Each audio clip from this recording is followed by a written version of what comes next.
join you, provided you provide the service and give them a product that they are happy with.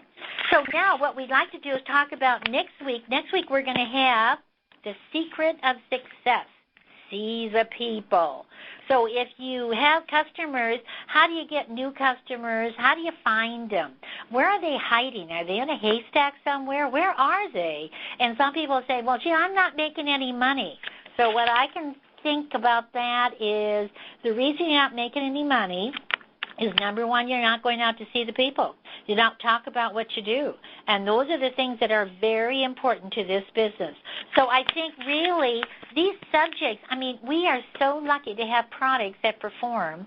And as long as we perform and work with those products, our customers are going to be there for us. And in doing so, every new person you talk to, they'd be interested in our product. So we're lucky to have a company that has exceeded in outstanding products. So we hope you'll be on next week, but the most important thing is that go through and think about what was said tonight.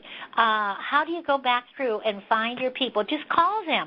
I remember Gail Bogdanovich one time. I think it was snow, and they had a lot of weather up in Massachusetts. And lo and behold, she decided, well, I better get on the phone. And she got on the phone, and she was amazed at how many sales she got in that one day just by on the phone. And, you know, isn't that so true? Sometimes we don't realize our file of gold just is in those pieces of paper that somebody had given us before with their name and said, I'm your customer, service me.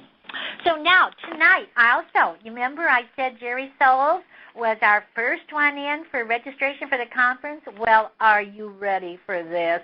We got more. Jan Hawkins from Texas, and we've got Phyllis Washington from Texas, Laura Kruger from Texas, Jackie Tracy from Texas, Marilyn Driver from Texas. Now, are we going to let Texas get ahead of all of the rest of you?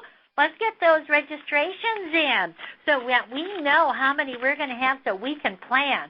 So get them in because we know you're going to earn it. If you have your file of gold and you work with your customers, you can't help but make that volume.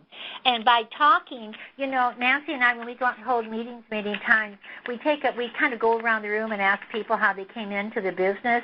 And a lot of them will say, well, I asked to come in. We sit there and say, really? I mean, nobody asked you? No, they never did. But I thought it would be a great business, so I asked if I could come in the business.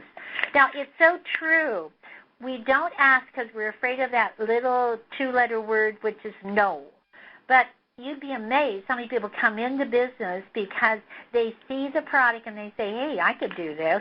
And a lot of you listening tonight came in because you love the product. It's not that maybe somebody asked you, you asked them. So if you think about it, wouldn't it be easier if you asked them? Because then you'd open the door and make them thinking, just like what Sandy and Vicki said. You know, you give them opportunities, they will come in the business. So listen, have a great week, and thank you for being on the conference call tonight. Thank you again, Sandy and Vicki, and we look forward to next week for the success. Nancy, did you want to say anything? No, I'm just excited about those registrations coming in. So teams, let's go, and let's get them in there to California. Pretty exciting. So we'll look forward to. Hope you have a wonderful week. See you next week. Bye-bye.